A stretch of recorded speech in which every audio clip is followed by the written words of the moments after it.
Hello everyone. Welcome back to your channel, Cute Kittens and Puppies. What you should know before petting your cat's head. Tips to avoid discomfort. When we pet our cats, we often think of it as a simple, loving act. However, there are details about feline behavior and reactions that all owners should be aware of before approaching them in this way. Petting, especially on the head, has a deeper meaning than you might think. Understanding this can make the difference between strengthening your bond with your cat and causing discomfort or even stress. A cat's head is a sensitive area and has a set of receptors that allow them to process sensations in a particular way.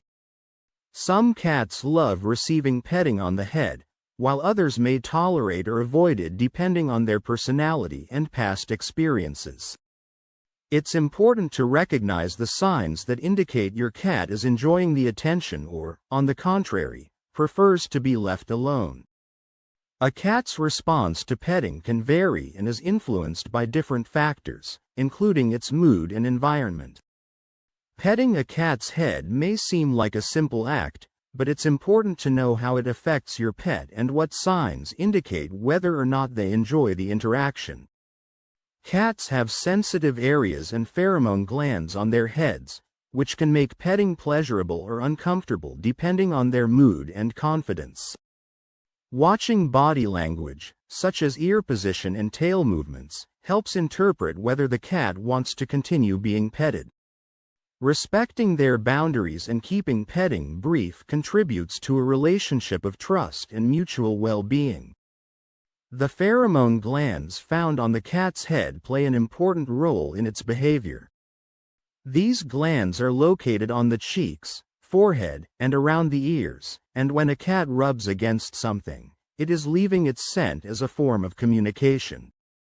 Petting in these areas can be enjoyable for a cat because it is associated with marking territory and feeling safe. However, if a cat is not in the mood or does not trust the person petting it enough, touching its head can be interpreted as an invasion of its personal space. For this reason, it is crucial to pay attention to your cat's reactions to being petted.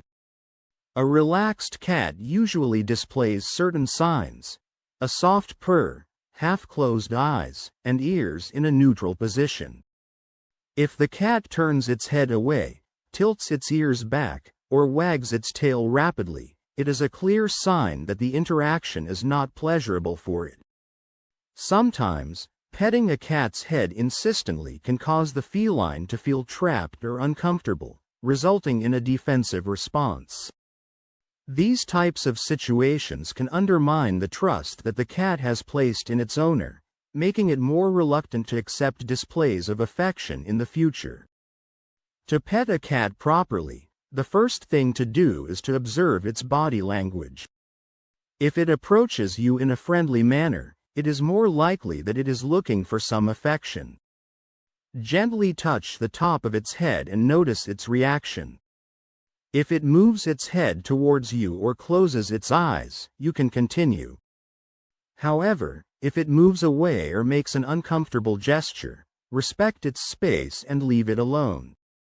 The key is to understand that, although some cats enjoy petting on the head, others prefer to be touched only in other areas, such as the back or cheeks. Also, it's essential to consider the context. If a cat is resting or dozing, chances are they don't want to be disturbed. On the other hand, if they've just been playing or are in a good mood, they may gladly accept petting. The way a cat interprets petting can change over time. What may be pleasant one day may be annoying another day, and this is due to the unpredictable and variable nature of their behavior. It's not uncommon for cats that normally enjoy head strokes to suddenly become less responsive, and this doesn't always mean a problem, but simply a momentary preference. Please, subscribe. There are cases where some owners tend to overstimulate their cats without realizing it. This happens when petting is prolonged for longer than the cat wants. Overstimulation can lead the cat to bite or scratch, as a way of saying that it has had enough. This reaction is instinctive and should not be interpreted as an unreasonable act of aggression, but rather as a warning that a boundary has been crossed. To prevent this from happening, it is advisable to keep petting short and let the cat decide when it wants more attention. Autonomy is something that cats value, and respecting their space contributes to a harmonious relationship. Where you pet a cat is also important. Quick strokes on the head may be accepted if the cat is in a good mood, but in some cases, they may be perceived as a brusque gesture that makes the cat uncomfortable. Stroking the head gently and with slow movements is the best way to ensure that the cat enjoys the experience. Use your fingers to make gentle circular movements around the ears and cheeks, always paying attention to their reaction to know if they want more or if it is better to stop. Taking care of your cat's petting experience involves understanding their individual needs and preferences. Some cats enjoy long, relaxing strokes, while others prefer just a quick rub before moving on. It's not an exact science, but over time, owners can learn to read their cat's cues and improve the quality of the interaction. Ensuring your cat feels safe and respected when being stroked not only improves their well-being, but also strengthens the bond of trust between the two of you. Paying attention to details is key. From ear position to tail movements, cats have many ways of communicating their emotions. Ignoring these cues can turn a pleasant experience into a stressful time for your cat. That's why getting to know your pet, observing their body language, and respecting their boundaries are key steps to turning petting into a pleasant and enriching time for both of you.